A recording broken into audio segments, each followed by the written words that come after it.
जय बोलो नंद प्रवेश की भगवान की जय बोलो 24 शंकर भगवान की जय बोलो पंच परमेश्वरी भगवान की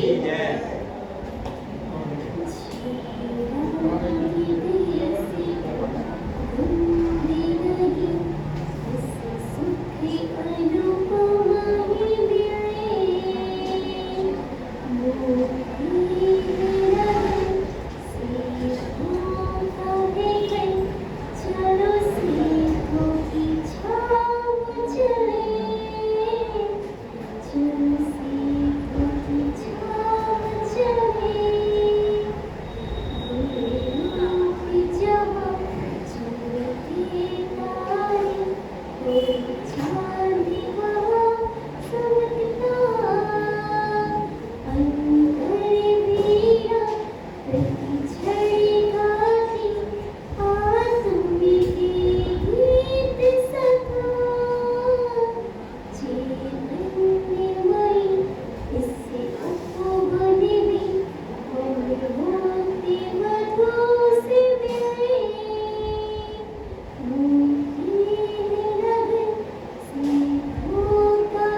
सभी चिंतामणि रत्न को पाना चाहते हैं ना। विवेकी पुरुष चिंतामणि रत्न को ही पाना चाहेगा। लेकिन जो अविवेकी पुरुष होता है, देखो कुछ लोग यहाँ पे पूजन कर रहे हैं, आप लोगों को क्या, जब प्रवचन चल रहे हैं तो मुख्यतः किसको देनी चाहिए? प्रवचन। लेकिन कुछ लोग पूजा कर रहे हैं, क्यों कर रहे हैं? क्योंकि उनको प्रवचन अच्छे नहीं लग रहे हैं। चलो ठीक है, मेरे प्रवचन अच्छे नहीं लग रहे हैं, लेकिन मैं आपको जिनेंद्र देव की वाणी सुना रही हूँ यहाँ पे। किसी के बच्चे इसको जाने वाले हैं, किसी को घर में जाके ठीक है, पूजा मत करो, चल जाएगा, लेकिन भगवान की वाणी सुन लो।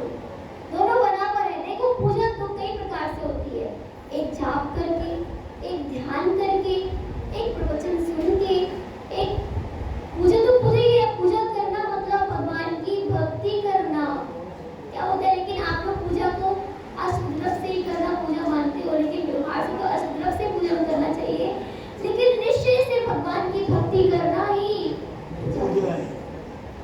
तो कह रहे हैं कि एक विवेकी पुरुष होता है, वो चिंतामणि को पाना चाहता है, और जो अविवेकी पुरुष होता है वो क्या करता है? राग पाने के लिए चंदन की लकड़ी को ही जला देता है। क्या होता है? अविवेकी पुरुष राग पाने के लिए चंदन की लकड़ी को ही जला देता है, धागा पाने के लिए रत्नों का हार ही तोड़ देता है।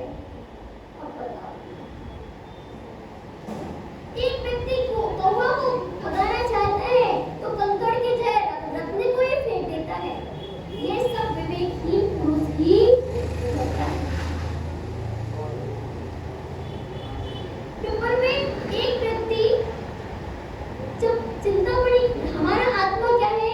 चिंतामणि रत्न के समान है, उस पर ध्यान नहीं जा रहा है, हमारा ध्यान आत्म तत्व पर नहीं जा रहा है, हमारा ध्यान शरीर पर जा रहा है। शरीर क्या है? खली का टुकड़ा, पर आत्मा क्या है? चिंतामणि रत्न। तो व्यक्ति कहाँ जा रहा है? व्यक्ति आत्म तत्व की ओर नहीं जा रहा है, व्यक्ति चिंतामणि की ओर नहीं जा रहा है, व्यक्ति शरीर पर जा रहा है। शरीर क्या है? खली के टुकड़े की। एक व्यक्ति पेपरमेंट की खेती कर रहा है, एक व्यक्ति पेज की खेती कर रहा है। पेज की खेती की सुरक्षा के लिए पेपरमेंट के वृक्ष को ही काट देता है और बाड़ी लगा देता है। तो क्या उचित है? पेज की खेती से कम पैसा ही मिलेगा, लेकिन पेपरमेंट की खेती से एक वृक्ष से अधिक पैसा मिल जाएगा। लेकिन वो क्या करता है? प्याज की खेती के लिए पेपरमेंट के वृक्ष को ही काट देता है। लेकिन जिसे कीमत का पता नहीं, वह वृक्ष काटता है। मतलब कहने का तात्पर्य ये है, तत्व ज्ञान को समझना चाहिए। बिना तत्व ज्ञान के विषय का सामूहिक कचरा दूर नहीं किया सकता। बिना तत्व ज्ञान के इस विषय कचरा दूर नहीं किया सकता। इसलिए बहुत नहीं, बहुत बार पढ़ो। आज भगवान क्या कहते हैं? बहुत बार पढ़ो। बहुत नहीं, बहुत बार पढ़ो। आपने एक पेज भी पढ़ लिया और आपने उसी को बार बार पढ़ लिया। माता जी, अगर आपने, हाय माता जी क्या करती है, तो एक महीने में 2 महीने पूरी किताब पढ़ ली, अब पूछेंगे तो मैं उनसे कहती हूँ बहुत नहीं, बहुत बार पढ़ो। क्या करना है? आपसे भी, जैसे अभी आपको मैंने बोला आपको रत्नकर्ण शावकाचार्य पढ़ना है, आप बोलोगे मैंने माता जी 100 बार पढ़ लिया, और मैं आपसे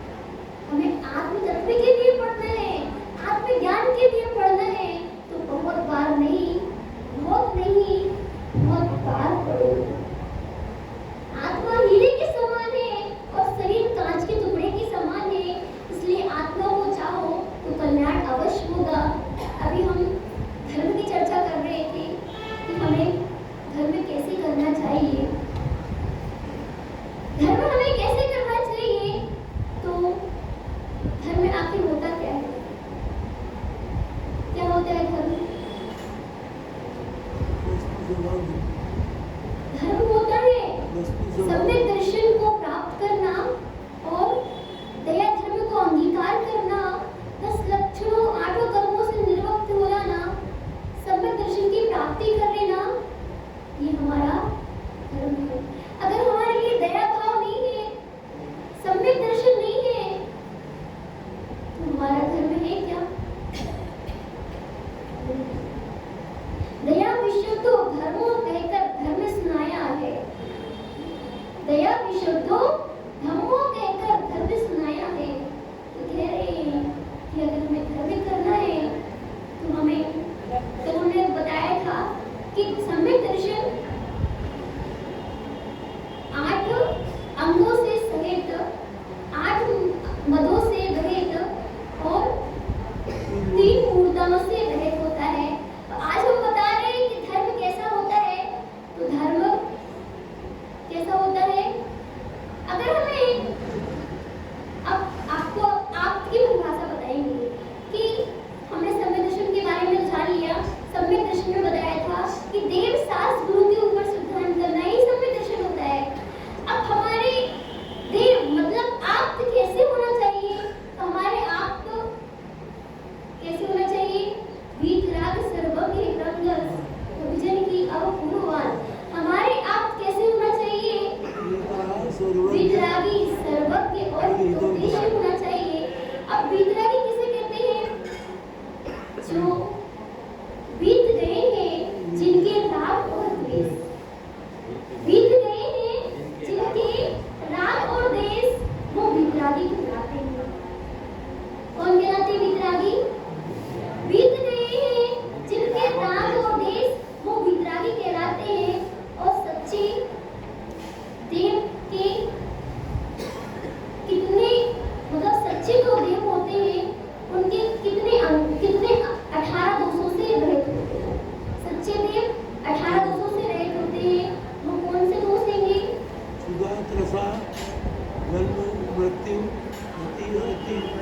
जन्म जरा तिरछा जुदा विस्मृत आरखे, रोग शोक मद मोह और निद्रा चिंता से, राग द्वेष अरुमरण जो तई अस्ताद सदोष, नहीं होते अरिहंत के सूक्ष्म विलायक मूस। तो क्या होते हैं? 18 दोषों से रहित होते हैं। कौन कौन से? भूख, प्यास, बुढ़ापा, रोग, जन्म, मरण, भय, घमंड, राग, द्वेष, मोह, आश्चर्य, अरति, खेद, चिंता, शोक और ये 18 दोष भय, ये 18 दोष से रहित होते हैं। चुप पिपासा, जरातंका, जन्मातंक, भयस्मया, नारद द्वेष मोहाश्रय, यशास्ता च प्रकीर्यते। हमारे जो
देव कैसे होते हैं? देव 18 दोषों से रहित होते हैं। वो रत्नकांड श्रावकाचार्य के अनुसार से बताया था। अब प्रमाण से हम आपको बता रहे हैं। अब द्रव्य संग्रह में आपको प्रमाण से बताएंगे कि 7 तत्व कैसे होते हैं। तो 7 तत्व होते कौन कौन से हैं? जीव अजीव आश्रव बंध सम्मान निर्जरा मोक्ष। हाँ, अगर ये वैसे सात तो तत्वों से- तत्व क्या होता है? हाँ, तत्व क्या होता है? हाँ, तत्व किसे कहते हैं? आप बताइए। तत्व किसे कहते हैं? उनको नहीं याद है आपको? माता जी बता दो। नहीं, पहले बताओ तो। नहीं, उनको नहीं याद है। एलिमेंट्स अंग्रेजी में बोलते हैं एलिमेंट्स। माता जी आप जो जीवादि पदार्थों को जानता है उन्हें तत्व कहते हैं।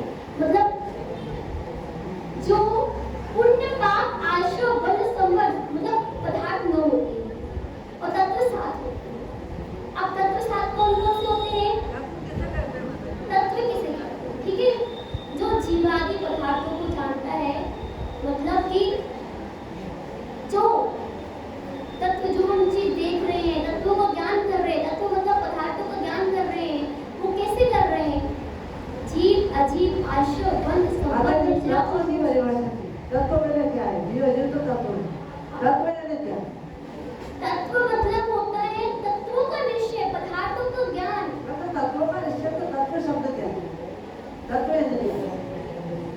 तत्व मतलब होता है कि अब आप बताओ। ठीक है, मैं नहीं बताऊंगी, आप बताइए। जो हमारा पूरा जैन धर्म है, पूरे सिद्धांत है, वो 7 तत्वों में लिखा हुआ है। 7 तत्वों के नाम हम सबको बता देंगे, लेकिन जब तक तत्व की परिभाषा नहीं आएगी तो तत्व में क्या है? तत्व मतलब हमारे लिए विषयों का ज्ञान करना, तत्वों का ज्ञान करना। तत्व मतलब जीव और जीव उनका धर्म अधर्म आकाश संकाल का ज्ञान करना ही तत्व है। वो तो द्रव्य है। जीव उसका धर्म आकाश का आप ही बता दो। नहीं माता जी, तत्व की परिभाषा आप बताइए, क्योंकि आप जिस तत्व हैं, आपको तत्व का आप ज्यादा अच्छे से बता सकते हैं, क्योंकि आप राज्य मुझे को पढ़ते हैं। तत्व की परिभाषा उनको सबको तत्व नहीं क्या? वे तत्व की परिभाषा आनी चाहिए। 7 तत्व है, वो हमको नाम पता है। हम रोजाना बोलते हैं तत्वों का संज्ञान करो समय दर्शन होगा, तत्वों का संज्ञान करो समय दर्शन होगा, पर तत्व क्या है? यदि हम किसी को बोले कि ये चीज खाओ हमारा फायदा हो जाए, तो वो चीज क्या है? चीज तो पता होना चाहिए। है? जिस वस्तु का जो उसमें जो काम का तत्वाश्रद्धानं सम्यक् दर्शनम्। शक्कर देखो, शक्कर की जो एक मिनट, मिठास एक मिनट, है एक वो मिनट। तत्व है। देखो अभी तक ये चल रहा है। देखो, ज्यादा वो मत करो क्योंकि अभी पूरा वीडियो चल रहा है। तो अपन को क्या करना है? ज्यादा उसमें घुमाना फिराना है। तत्वाश्रद्धानं सम्यक् दर्शनम्। तत्व के ऊपर श्रद्धान करना ही सम्यक् दर्शन है।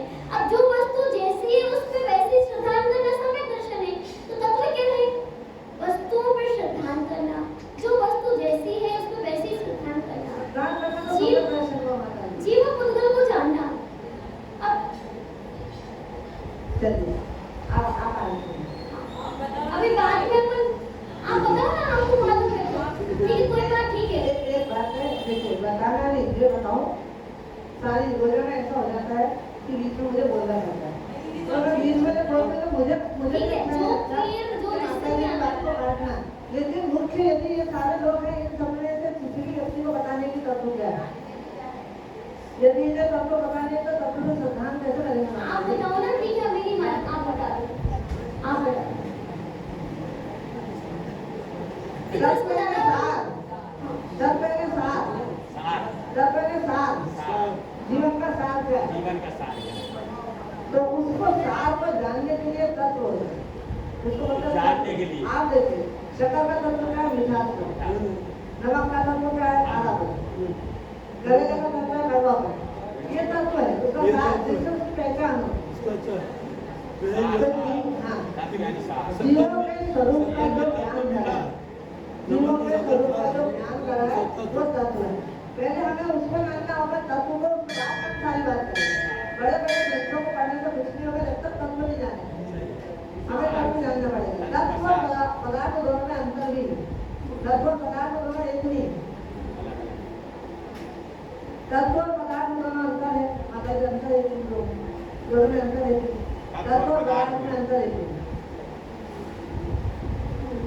भाई अंतर होगा तभी दो नाम दिए नहीं तो तत्व देता पदार्थ देता है ना अंतर है ना तो हमें वो जानना है कि तत्व क्या है पदार्थ क्या है हम किसका चिंतन करें जब तक वो वस्तु स्थिति को नहीं जानेंगे तब तक हम किसका अध्ययन करें समय दर्शन तत्व मतलब दीदी ने बताया सार तत्व को कैसे जाने जो वस्तु जैसी है उसको वैसे ही जानना ही समय दर्शन तत्व समय दर्शन तो तत्व का मतलब दीदी ने बताया सार अच्छी बात है नई चीजें उन्होंने बताई ठीक है नहीं पुरानी तो है लेकिन व्यक्ति चिंतन नहीं कर पाता नहीं ये आरोप की बात है नहीं हाँ उन्होंने विशेष रूप से चिंतन किया हुआ है बहुत अच्छी बात है ऐसे आप लोगों को भी चिंतन करना चाहिए है लेकिन ये अपन जो क्वेश्चंस वगैरह करते हैं अपन बाद में भी कर सकते हैं क्योंकि अपन की रिकॉर्डिंग वगैरह चल रही है माता जी पर यदि गलत ज्ञान जाएगा तो कैसे होगा नहीं आप बाद में उसको कर सकते हो आपने अभी जो बताया वो यही जानेंगे हाँ फिर वो इसी ज्ञान को लेकर घर जाएंगे हाँ तो फिर उनका निराकरण कैसे होगा ठीक है तो अभी अपन कर रहे थे कि तत्व की बात कर रहे थे कि तत्व कितने होते हैं और पदार्थ कितने होते हैं तत्व 7 होते हैं और पदार्थ 9 होते हैं इनको चिंतन करना ही हमारा समय अब चिंतन नहीं करना सिद्धांत हाँ तो अब कहने का तात्पर्य ये है कि 4 साल तो तुम श्रद्धान करेंगे तो समय दर्शन कैसे होगा हम ये कर्मों से कैसे बचेंगे कर्मों को कैसे रोकेंगे तो जो संवर होता है जब हमारे जो कर्म आते हैं तो संवर के जब हमारे जो कोई भी कर्म आते हैं तो संवर के माध्यम से आश्रम हाँ कर्म आते हैं तो हम कर्मों को कैसे रोकते हैं हाँ। तो 5 व्रत 5 समिति 3 मुक्ति 10 धर्म और 12 अनुप्रेक्षा और 5 चारित्र इन अगर हमारे पास ये सब चीजें होंगी तो हम कर्मों को आने से रोक सकते हैं कौन से कर्मों को अशुभ कर्मों के आने से रोक सकते हैं 5 व्रत कौन कौन से होते हैं 5 व्रत कौन कौन से होते हैं सत्य हिंसा चोरी परिग्रह 5 समिति 3 मुक्ति 10 धर्म ये 12 अनुप्रेक्षा इन सब का चिंतन करने से हम कर्मों को रोक सकते हैं अब ये बताइए अभी धर्म की बात खत्म नहीं हुई है अभी धर्म की बात चल रही है कि अपन का चैप्टर ही चल रहा है धर्म का तो भव्य महानुभाव धन एक ऐसी वस्तु है जिसे सबसे ज्यादा प्राणी संसारी प्राणी चाहता है किसे चाहता है संसारी प्राणी सबसे ज्यादा चाहता है धन के लिए धर्म को छोड़ देता है किसको छोड़ रहा है व्यक्ति धन के लिए धर्म को छोड़ रहा है कुछ लोग वहां बैठे बैठे पूजन कर रहे हैं भैया कर रहे हैं तो धन के लिए धर्म को छोड़ देता है धर्म से समझौता कर लेता है लेकिन धन नहीं छूटना चाहिए बिहार के दौरान हमने एक अर्थी देखी निकलते हुए उसमें देखा गया कि एक व्यक्ति मुर्दे पर कोई फूल चढ़ा रहा है कोई फूल चढ़ा रहा है मखाने चढ़ा रहा है तो कोई सिक्के चढ़ाता है ना कोई मखाने चढ़ाता है तो कोई फूल चढ़ाता है अब कोई सिक्के चढ़ाता है अब तीनों चीजों को चढ़ाने का व्यक्ति का लॉजिक क्या हुआ लॉजिक आप देखो वो व्यक्ति जब वो जिंदा था तो उसने क्या किया जिंदा होते हुए क्या किया धर्म नहीं किया जिंदा में वो हमेशा कसाई करते रहा क्रोध करते रहा मान करते रहा आखिर प्राणी अंतिम यात्रा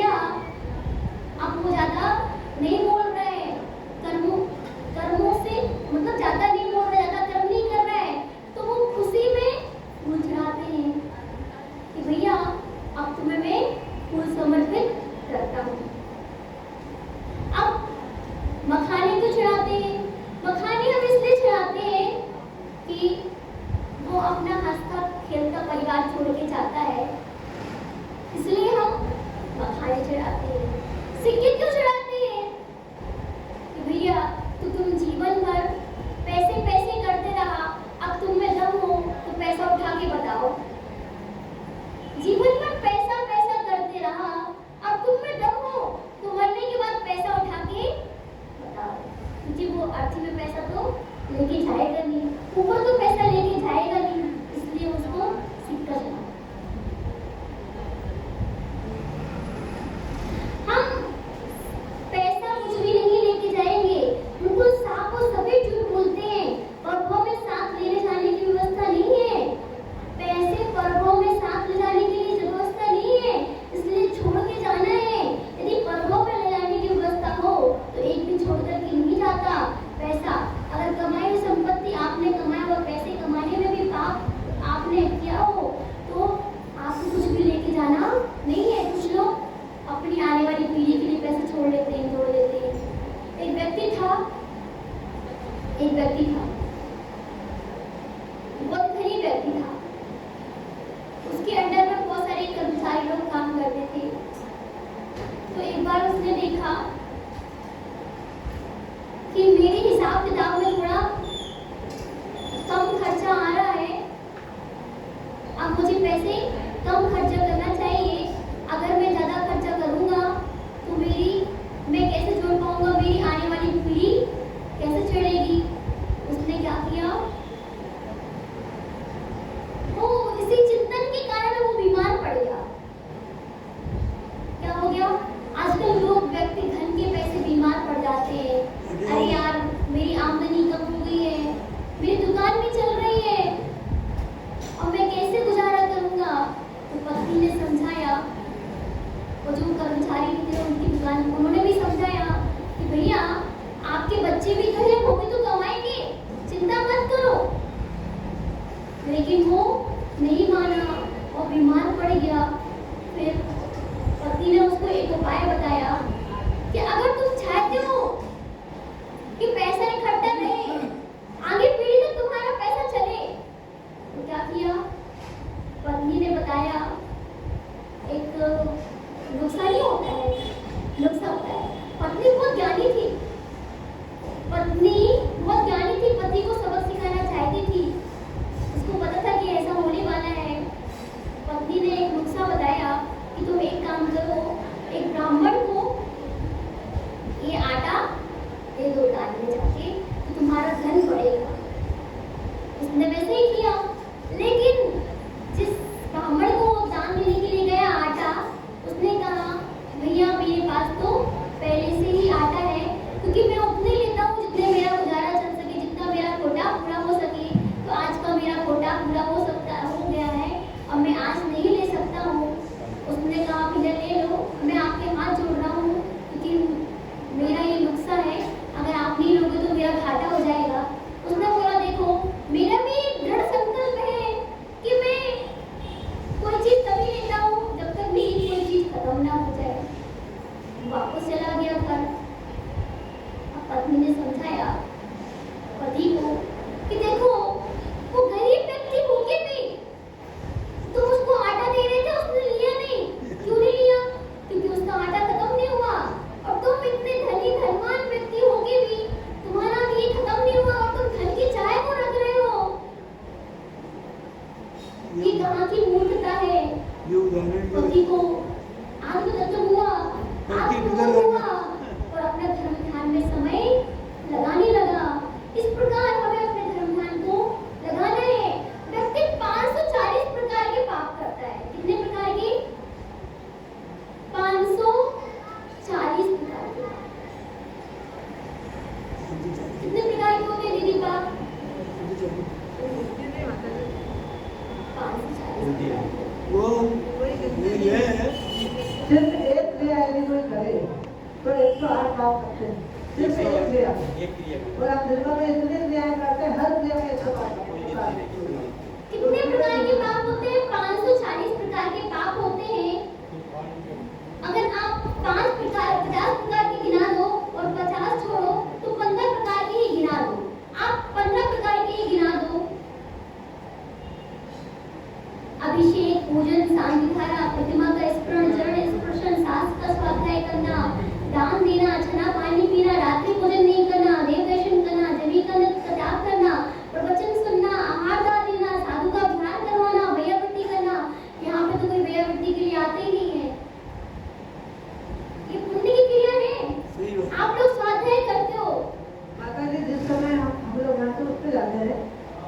चलता रहता है। एक बात बताओ, तो मैं ये नहीं बोल रही मेरी व्यावृत्ति कर रही हूँ, लेकिन तुम बता रहे धर्म की परिभाषा।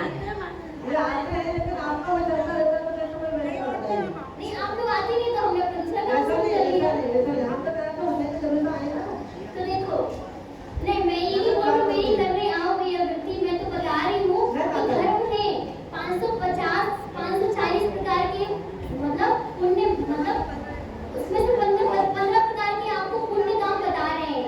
व्यावृत्ति करना, विहार करवाना, साधु का आहार करना, साधु को आहार देना, भगवान के चरणों का स्पर्श करना, है ना। अब आपको लोग माता जी हमारे पास समय नहीं है, 2:30 बजाते हैं, हम लोग व्यावृत्ति करने आए, तो ये भी तो पुण्य की क्रिया है।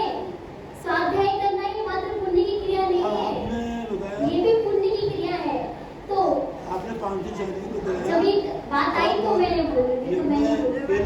पहली बार सुना आपने 540। हाँ। विधान करना चाहिए। आज भी लगा। तो इस प्रकार वो देर हो हम गई। बहुत से लोग कहते हैं कि हमारे पिताजी कहते हैं, हमारे पिताजी करते हैं कि ओल्ड इज गोल्ड, जो पिताजी करते हैं वही मुझे करना है। तो ओल्ड इज गोल्ड, तो ओल्ड इज गोल्ड मतलब अगर दवाई एक्सपायरी हो जाए तो क्या आप खा लोगे? नहीं खाओगे ना। कभी कभी बोलते जो मेरे पिताजी करके आए वही मुझे करना है, तो क्या दवाई भी तो खाने जाती है, दवाई एक्सपायरी दवाई को आप खा लोगे? नहीं खाओगे। तो बुजुर्ग तो चूल्हे पर खाना बनाते थे, तो क्या आप चूल्हे पे खाना बनाओगे? नहीं बनाओगे। तो कहने का तात्पर्य ये है कि धर्म में ये सिद्धांत क्यों नहीं लगाते? धर्म तो पता है ना कि बड़े बुजुर्ग वाला बचपन से हम कह रहे हैं, कहीं ना कहीं आदत बन गई है, वह हाथ अपने आप ऐसे खो जाता है, तो मन कभी भी क्रियाओं में होते चला जा रहा है। तो हमें क्या करना चाहिए? आज प्रचुर मात्रा में ज्यादा उपलब्ध है, लेकिन आप संकट ग्रंथ नहीं पढ़ते, संकट ग्रंथ नहीं पढ़ते। 15वीं शताब्दी में आचार्य श्री मूल ग्रंथ को, ताकि भ्रम और भ्रांति पैदा ना हो, तो लोग मंदिर में जाते हैं धर्म करने के लिए, मंदिर में जाते हैं अपने अनिष्ट अमंगल से बचने के लिए, लेकिन ना जाने क्या हो जाता है कि अमंगलता कर लेते हैं। यदि खाना खाकर पेट खराब हो गया तो क्या खाना खाना छोड़ दोगे? नहीं छोड़ोगे। अगर मंदिर में आके कोई बात विवाद हो गया आपसे किसी से, तो क्या मंदिर आना छोड़ दोगे? नहीं छोड़ोगे। इसी प्रकार अगर हमसे कोई गलती हो भी जाती है तो हमें छोड़ना नहीं चाहिए, पुरुषार्थ करते रहना चाहिए। तो इस प्रकार हमें धर्म को आगे बढ़ाना है, धर्म की परिभाषा बता रहे हैं। जय बोलो जिनवाड़ी माता की। आप लोग को बुरा लगा हो कुछ और माता जी पूजा नहीं लगा है। हाँ, इसको बंद कर दो, इसका तो पहले मेरा उद्देश्य ये मेरा ये कहना है सब लोगों